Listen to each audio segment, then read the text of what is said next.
Allah tells him, وَهَلْ أَتَاكَ حَدِيثُ مُوسَى. Allah tells the Messenger ﷺ, and by the way, have you heard about the story of who? Musa ﷺ. Did the news of Musa come to you? Meaning now Allah will tell our Messenger ﷺ, you need to take inspiration from what happened with Musa ﷺ. Now, you guys know the story, but I wanted to highlight one or two things from it. When Musa ﷺ went up to the mountain, and Allah Azza wa Jal gave him his mission. You know, اذهب إلى فرعون إنه طغى. Go to Fir'aun. Now when you want to go to Fir'aun and talk to him, he is the most powerful political ruler of his time. Many people don't know he actually was so powerful and so influential that other kingdoms in the world, they used to send their princes and their royal family to get an education in Egypt. Because he was also considered the elite university of his time. Musa ﷺ is supposed to go back into Egypt where he's wanted for what? He's wanted for murder. He's supposed to make it all the way through Egypt and walk all the way up to the most secure building in the entire land of Egypt. And he's supposed to talk to the security guards who are looking to kill him. إِنَّ الْمَلَأَ يَأْتَمِرُونَ بِكَ لِيَقْتُلُوكَ. The chiefs are making a scheme to kill you. They're not interested in arresting him. They are interested in what? Killing him.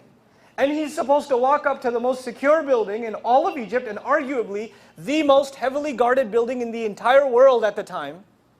He's supposed to walk up to it and say, I need to speak with Fir'aun because Allah has given me a responsibility, I need to go talk to him.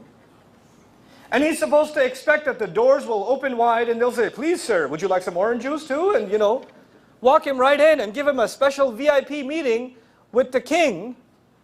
And he's going to stand face to face, and then when he sees him, he's going to insult him and tell him, you're not Rabb, I come from the true Rabb. You know, what you say is a lie. And he's supposed to insult him to his face. That's what he's supposed to do. This sound like an easy mission or a difficult mission? This is what you call mission impossible. Okay, this is the real mission impossible. Now when you are given an impossible mission, when you are given a very difficult task, you should ask for resources. If Musa alayhi salam is going to he has the job of talking to the king, maybe he should ask for a helicopter, so he could be dropped right on top. Maybe he should ask for an army, so he can defeat Fir'aun's army and then don't talk to Fir'aun. Maybe he should ask for a lot of money, a lot of resources, maybe a disguise, something. What is he, because he's supposed to ask Allah for help. Because he's given the most difficult mission ever given until that time. What does he ask Allah? قَالَ رَبِّ اشْرَحْ لِي صَدْرِي. Rabbi shrah li sadri. He says, my Rabb, make my chest, expand my chest for me. What's the first thing he asked?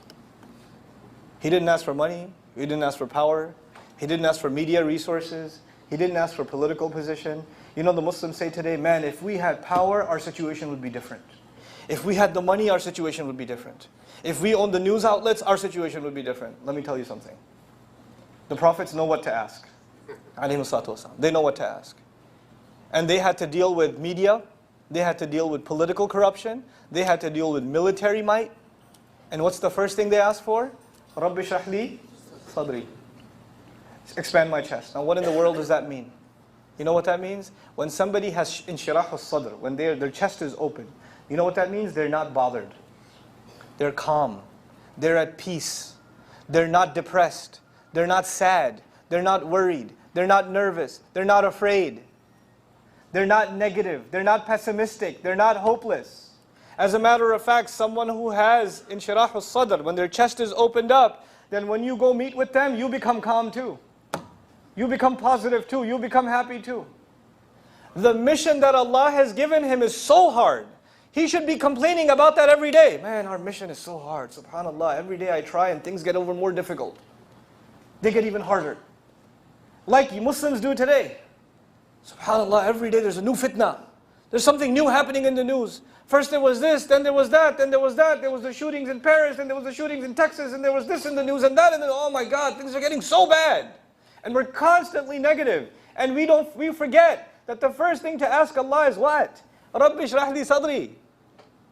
Come, open up my chest.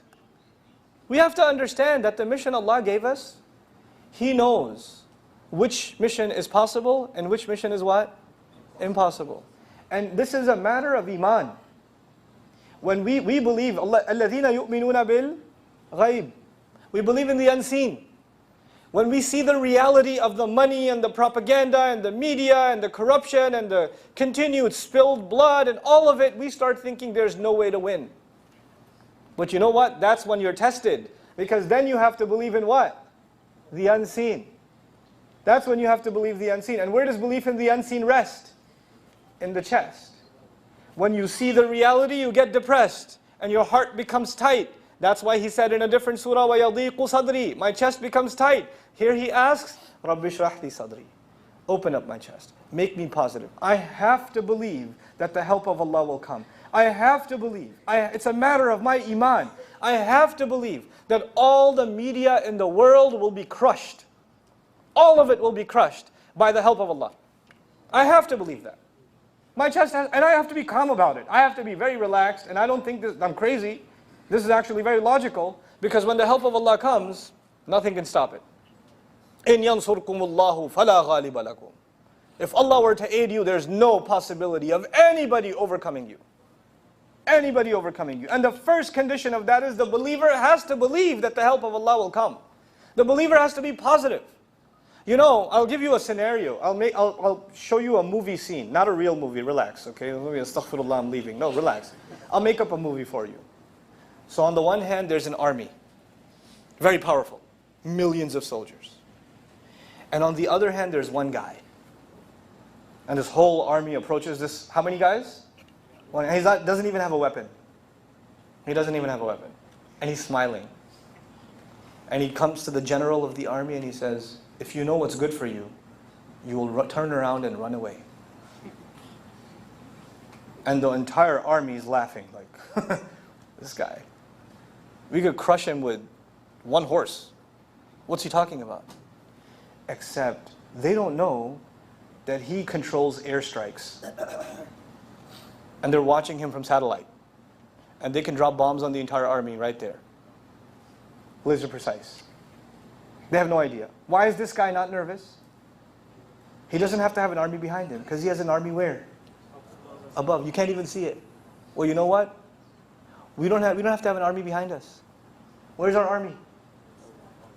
وَمَا يَعْلَمُ جُنُودَ رَبِّكَ إِلَّا هُوَ. Nobody knows the armies of Allah except Him.